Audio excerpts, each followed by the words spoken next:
Luiz Castro é muito bem avaliado pelo Pedrinho BH, pelo Alexandre Matos, pelo Paulo Pelaipe e pelo Edu Dracena. E aí, turma, como é que vocês estão? Deixa sua curtida no vídeo, deixa o seu gostei, é de graça, vocês me ajudam pra caramba. Luiz Castro vocês devem conhecer pelo belo trabalho lá no Botafogo de 2023, apesar dele ter ficado de fora das finais do Carioca. Mais recentemente ele estava lá pelo Al Nassr, onde foi demitido. Al Nassr, time do Cristiano Ronaldo, e nesse momento o Luiz Castro está livríssimo no mercado. Lá ele, né? Seria uma boa para o Cruzeiro? Vamos acompanhar a informação do Nicola. Deixa o like no vídeo se vocês gostariam do Luiz Castro aqui no Cruzeiro. Vamos lá.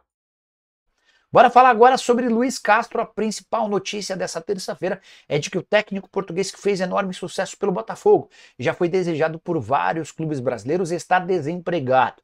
O Al Nassr anunciou no início da tarde dessa terça a demissão do português, que por lá ficou 14 meses. Trabalho na Arábia Saudita não deu certo. Um único título, Liga dos Campeões Árabes, um torneio bem menos importante do que outros que o Al Nassr disputou. Várias as derrotas em finais contra o Al Hilal, o grande rival. Não fosse pelo Cristiano Ronaldo, que é o grande craque do Al Nassr, e português como Luiz Castro, e o técnico já teria sido demitido há bastante tempo. A gota d'água se deu depois do empate em 1-1 contra o Al Shortah, do Iraque, em jogo da Liga dos Campeões da Ásia. Essa partida não teve Cristiano Ronaldo em campo. Os donos do Al Nassr decidiram por encerrar o vínculo do Luiz Castro. O time é só o 7º colocado no Campeonato Saudita depois de 3 rodadas, 1 vitória e 2 empates. Só para completar sobre o time árabe, a tendência é que Stefano Pioli seja eleito o substituto do Luiz Castro no Al Nassr. E é aí que eu quero contar para vocês que a presença do Luiz Castro no mercado vai certamente causar barulho em clubes brasileiros. Você quer saber o primeiro? Cruzeiro, que cogita já há algumas rodadas a dispensa do técnico Fernando Seabra. E eu contei para vocês alguns dias atrás que o nome do Luiz Castro é muito bem avaliado pelo Pedrinho BH, pelo Alexandre Matos, pelo Paulo Pelaipe e pelo Edu Dracena. Não vou ficar surpreso se o Cruzeiro tropeçar contra o Libertad nessa quinta-feira pela Sul-Americana, que a gente assista a um movimento nesse sentido. Resta saber também se o Luiz Castro pretende voltar ao Brasil. Isso, né, turma? Eu sinceramente gostaria e muito que o Fernando Seabra retomasse seu futebol aqui no Cruzeiro, retomasse esse futebol que já mostrou aqui no Cruzeiro, e não só retomar o futebol, mas também dar resultados, e bons. Pois se ele sair agora, nesse momento, nesse mês, vai resultar basicamente na eliminação do Cruzeiro da Sul-Americana e o Cruzeiro distante da vaga para Libertadores no Campeonato Brasileiro.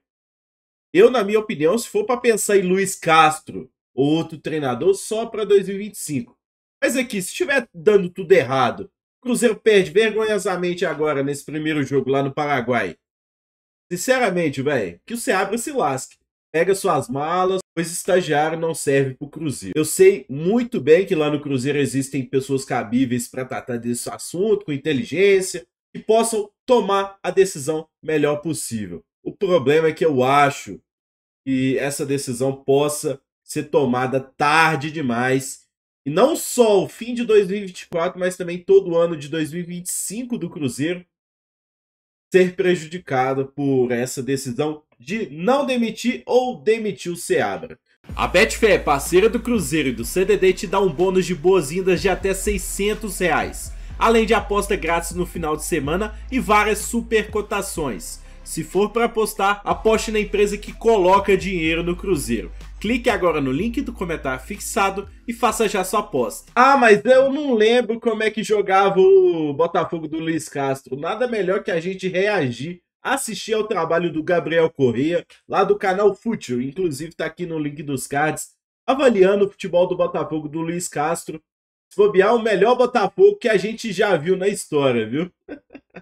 Foi só ele sair que a vaca foi pro brejo, o Botafogo perdeu inacreditavelmente aquele campeonato brasileiro. Esse vídeo é bom para nós cruzeirenses que não vivemos de fato essa fase aí do Luiz Castro, do Botafogo de perto. Isso é um vídeo mais aprofundado sobre a história. Então vamos começar falando sobre o sistema defensivo, que sofreu apenas 6 gols no Campeonato Brasileiro, é a segunda melhor defesa da competição, com outras equipes, e atrás apenas do Santos, que sofreu 5. Defende num 4-2-3-1, tá? Esse é um ponto inicial da marcação, mas o Luiz Castro ele se adapta muito bem aos rivais, Só que o ponto-chave nesse caso é a marcação pressão constante, independente se vai ser num bloco alto, num bloco médio ou num bloco baixo. A pressão tá funcionando muito bem. E como é que ela é exercida? O ponta, ele sempre vai subir em cima do lateral. O Tiquinho Soares vai ficar marcando um dos zagueiros, né, o zagueiro do lado da bola, nesse caso o Gil, ali o zagueiro do lado direito. O Eduardo vai marcar o primeiro homem na saída de bola, e aí o time pressiona constantemente. Essa é a grande chave do funcionamento defensivo do Botafogo, não deixar o rival respirar. A gente vai observar que o Corinthians vai tentar sair pelo lado direito e não há nenhuma opção de passe para o Fagner tranquila, ele vai ter que dar aquele passe mais longo, e a partir do momento que ele dá esse passe mais longo, a pressão já é exercida muito forte, ó, com o Marçal desgarrando da linha,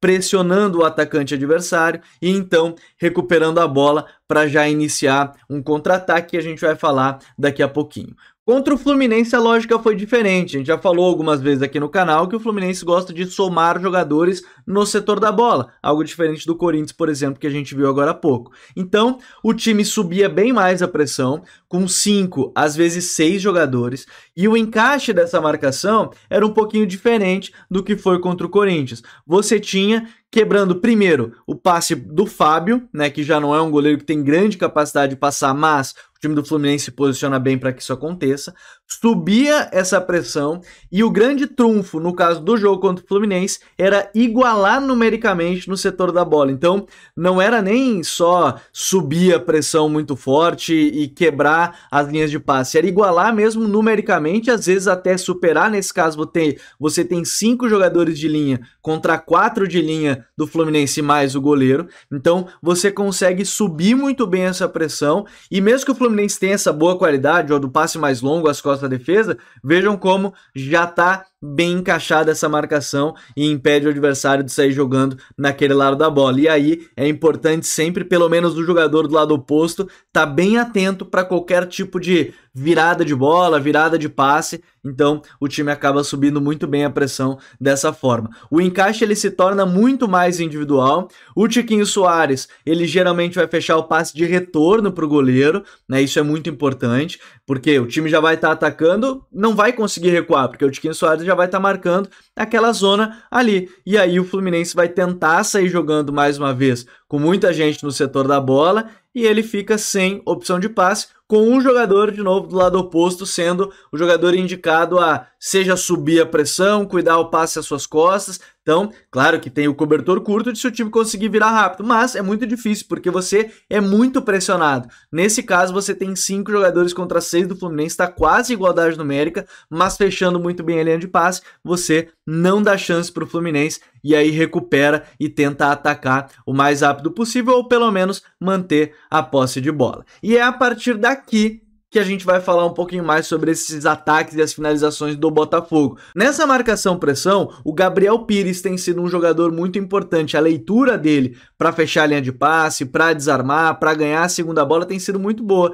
E vejam que o Botafogo, mesmo não tendo tanto a posse, entregando a bola às vezes para o adversário, na imagem mesmo está mostrando 16 finalizações contra 2 do Fluminense. Recuperou a bola, tenta finalizar o mais rápido possível, e aqui nem é que a opção melhor de passe seria esse passe no Tiquinho Soares às costas da defesa, mas cria-se um espaço quando você recupera, vem a finalização de média distância, a 17ª no jogo contra o Fluminense, o quase gol marcado para a defesa do Fábio.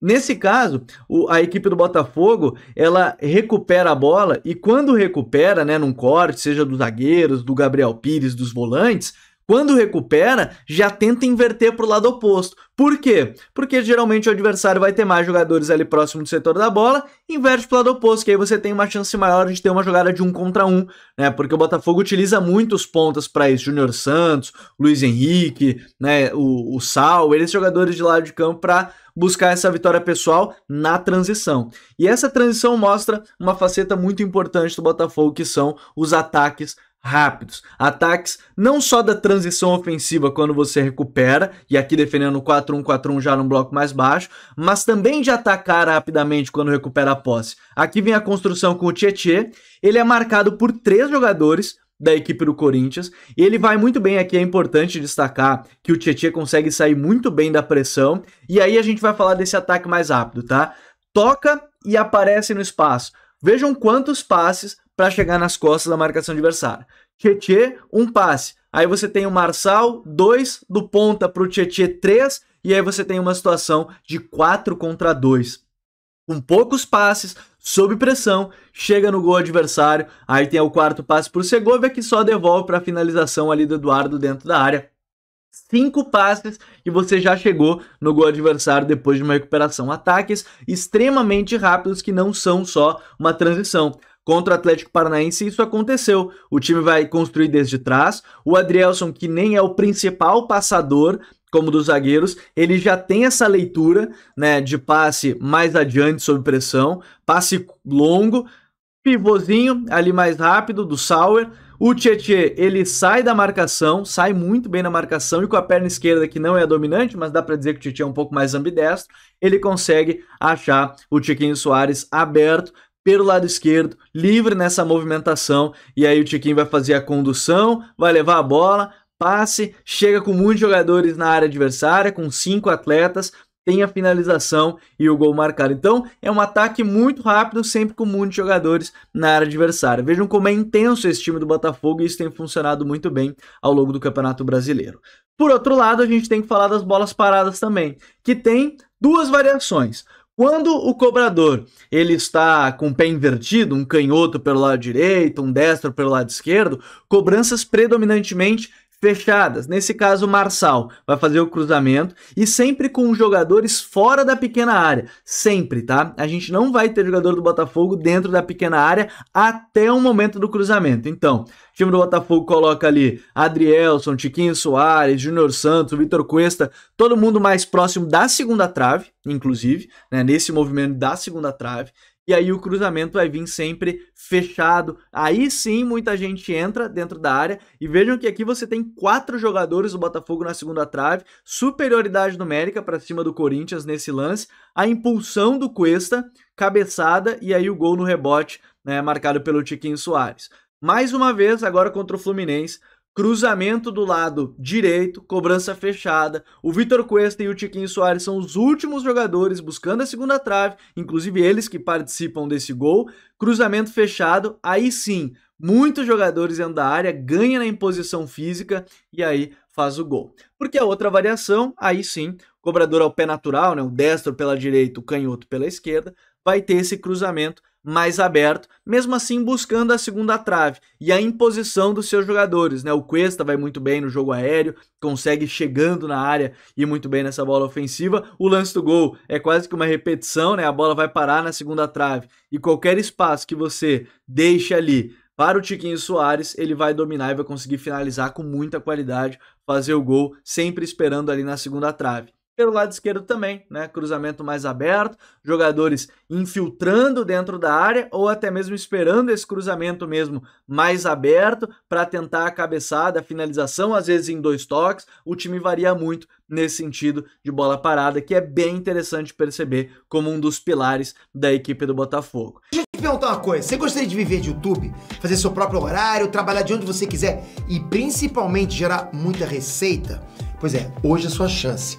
Finalmente a gente lançou o Viver de YouTube, que é o único treinamento no mercado que vai te acompanhar do absoluto zero até a criação do seu canal de sucesso. Onde você vai aprender as mesmas técnicas que eu utilizei e que eu utilizo, inclusive, para crescer todos os dias na maior plataforma de vídeo do mundo.